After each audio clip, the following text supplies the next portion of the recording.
አይለቀንም አይለቀንም አይለቀንም አይለቀን ዴፒ ሸንዴ ፍለጋው አያልቅም ቀኑ ሌሊት ሆኖ ጀንበር አትጠልቅም የሰው ልጅ ምኞቱ ፍለጋው አያልቅም ዘፈን ከመውደድ የዘለለ ግጥምን የመስማት እርጋታና ጆሮ ላለው ሰው ይህ ሙዚቃ ፍልስፍና ነው እንዲህ አይነት ሙዚቃዎች ጥልቅ የግጥም ችሎታ ባላቸው ባለሙያዎች የሚቀርቡ ትልቅ በረከቶች ናቸው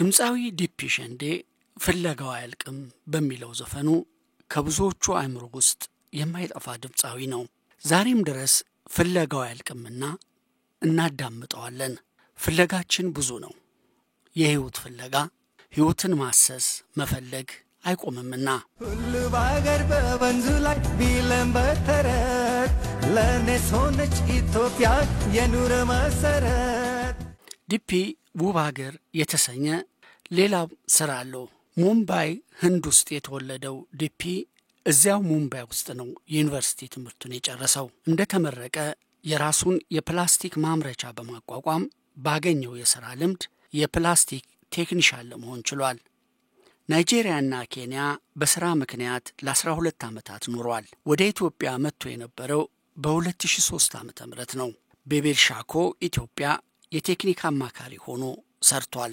ከሙዚቃ ስራው በተጨማሪ ለእይታ የሚቀርብ የፊልም ስራዎችም አሉት ባለትዳር ነበር የአንድ ወንድ ልጅ አባት መፈጣሪ መመለስ ተበቃት በገናኘን ከኑ ደርሶ መታሰነፈቃት ዴፒ የመዝፈን ችሎታ እንዳለው ያወቀው አባቱ ዘማሪ ስለነበሩ ከልጅነቱ ጀምሮ እሱ ዝግጅቱን በሚያቀርብባቸው ቦታዎች እየተገኘ ይዘምራል የ8 እና የ9 ዓመት ልጅ ያለ አርሞኒካ በመጫወት ነበር ጊዜውን የሚያሳልፈው ሙዚቃ በደም ውስጥ ያለ ነገር ነው የኮሌጅ ተማሪ ያለ ከጓደኞቹ ጋር ባንድ ነበረው በዛም ወቅት እሱ አስተዋቂ ቢሆንም ሁሉ ጊዜ ሁለት የሚወዳቸው ዘፈኖችን ያቀነቅን ነበር የኮሌጅ ትምህርቱ ካንጠላቀቀ በኋላ ስራ ቤተሰብና አላፊነት የሚባሉ ነገሮች ተከታትለው መጡ ሙዚቃ ለጊዜውም ቢሆን ተረሳ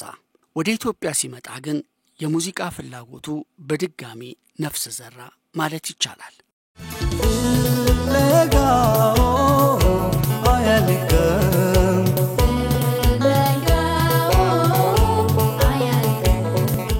በ2004 ዓመተ ምህረት ፌሎ ቫዮሊካ የተባለ አልበም ሰራ ሙሉ አልበም ነው በዚህ አልበም ውስጥ ፍለጋው አያልቅምን ጨምሮ 10 ዘፈኖች ተካተውበት ነበር ለሁሉም ዘፈኖቹ ክሊፕ አዘጋጅቶላቸዋል አብዛኛዎቹን የዘፈን ግጥሞቹን የሚጽፍለት ሳሙኤል ባዩ የተባለ ሰው ነው ሁን ሐሳብ ከራሱ ጋር ያጣመረ ይጽፍለታል ፍላጎቱን ይነግረዋል ግጥም ጻፊው ግጥሙን ያሰፍርለታል ሁለት ጥሩ ሙዚቃዎች ሰርቷል ፍለጋው አያልቅምና ውብ ሀገር ሁለቱ ሙዚቃዎች ፍልስፍና ናቸው የአብዛኛውን ሰው ስሜት የሚያንጸባርቁ ስራዎችም ናቸው በተለይ ውብ ሀገር በውጭ ሰው የተዘፈነ ኢትዮጵያን ግሩም አድርጎ የገለጸ ሙዚቃ ነበር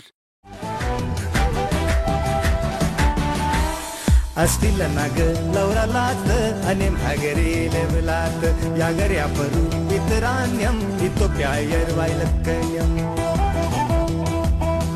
አይለቀኝም አይለቀኝም ዲፒ ለኢትዮጵያ ያለኝን ፍቅርና ኢትዮጵያ ውስጥ ያየሁትን የገለጽኩበት ነው ብሎ ነበር በ2001 ዓመተ ምህረት መስከረም ላይ በሰጠው ቃለ ምልልስ ሁለቱም በተሰሩበት አንግል ምርጥ ስራዎች ናቸው ህንድና ኢትዮጵያ ሁለቱም ጥብቅ ባህሎች አሏቸው በዓል አከባበራቸው ለምሳሌ ቄጤማ መጎዝጎዝ የባህል አልባሳት የቡና ስነ ስርዓት የመሰሉ የተለዩ ባህሎች አሏቸው ህንዶችም ተመሳሳይ ነገሮች አሏቸው ሌላኛው ተመሳሳይነታቸው ምግባቸው ነው ኢትዮጵያ ውስጥ ሽሮ አለ ህንዶች ደግሞ ዳላ የሚሉት ሽሮ መሳይ ምግብ አላቸው ለዶሮ ወጥ ተመሳሳይ ሆነ በቅመም ያበደ ካላፑሪ የተባለ ምግብ አለ ኢትዮጵያውያኖች እንጀራ፣ ህንዶች ደግሞ ዶሳ፣ ክትፎ፣ ለህንዶቹ ደግሞ ኪማ፣ ሁለቱም ደግሞ የሚያቃጥል ቅመማ ቅመሞችን መጠቀም ይወዳሉ። ብዙዎቹ የአፍሪካ ሀገሮች እነዚህን ነገሮች አይመገቡም። रंग भरे फूल यहाँ सारे खिलते हैं लोग भी फूलों जैसे मिलते हैं ዲፒ ከመጨረሻው አልበሙ ላይ 2-3 የሚሆኑ የአማርኛ ዘፈኖችን አገሩ አሳይቶ የህንድ የሙዚቃ ካምፓኒዎች ይህንን ወደውለት ነበር። እነዚህ ካምፓኒዎች የተለያዩ የህንድ ባህላዊ ሙዚቃዎችን የሚያሳትሙ ናቸው። የወደዷቸውን ዘፈኖቹን ሪሚክስ በማድረግ እንደ ባህላዊ ሙዚቃዎች ለማሰራጨት አስበውም ነበር። ነገር ግን ወደ ህንድ የሚጓዝበት ጊዜ አብዛኛውን ጊዜ በስራ ላይ ስለሚያጠፋ ብዙም በዚህ ሁኔታ እንዳልገፋበት በ2001 ገልጾ ነበር። लाश होगी न खत्म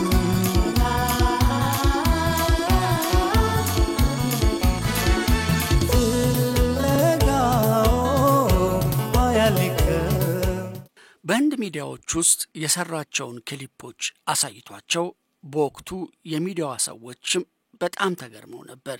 ከዚያም ወደ ህንድ የሚገባ የሚዲያ ውጤት ስለሌለ ራሱንና ሀገሩን ማስተዋወቅ ነበረበት። የህንድ አምባሳደርም ስራውን በማድነቅ አነጋግረውታል። የህንድ ሚዲያዎች ስለ ዲፒ ብዙ ጽፈዋል።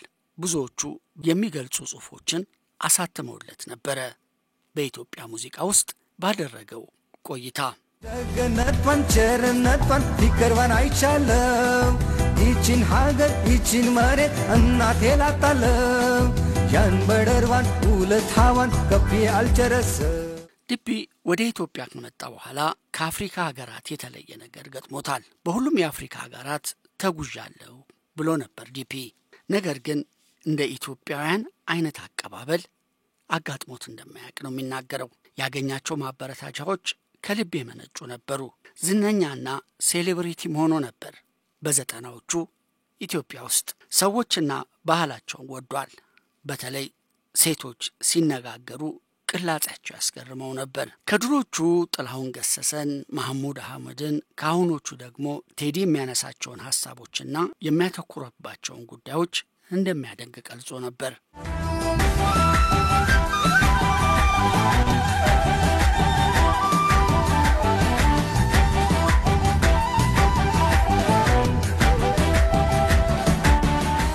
ከሙዚቃም ባሻገር ዲፒ በፊልም ስራም ላይ ኢትዮጵያ ውስጥ ለመሳተፍ እንቅስቃሴ ጀምሮ እንደነበር በወቅቱ ገልጾ ነበር። ለአስሩም ዘፈኖቹ 10 የተለያዩ ክሊፖችን በሚሰራበት ወቅት ከዚህ ባላነሰ ጊዜ ዋጋና የሰው ኃይል የተሻለ ፊልም መስራት ይችላልው ሲል አሰበ።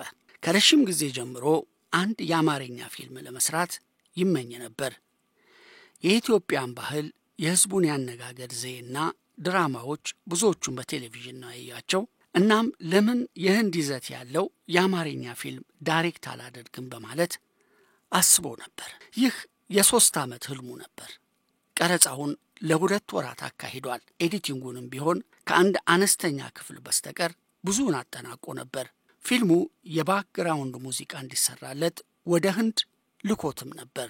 ሙዚቃውን የሚሰሩለት የቦሊውድ ፕሮፌሽናል ባለሙያዎች ናቸው። የባክግራውንድ ሙዚቃ ለፊልም ህይወት ይሰጠዋል ብሎ ያምን ነበር። በተመልካቹም ላይ ጥሩ ስሜትን አሳድሯል።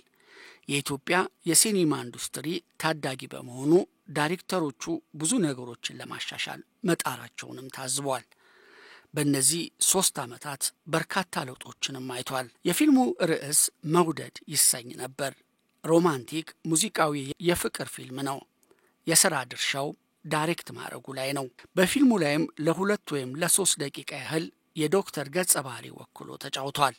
ሰዓቷ አነስተኛ ብትሆንም ገጸ ባህሪው በቀላሉ የሚረሳ አልነበረም። እስቲ ለናገር ለውራላት እኔም ሀገሬ ለብላት ያገር ያፈሩ ቢትራንየም ኢትዮጵያ አየር ባይለከኝም አይለክ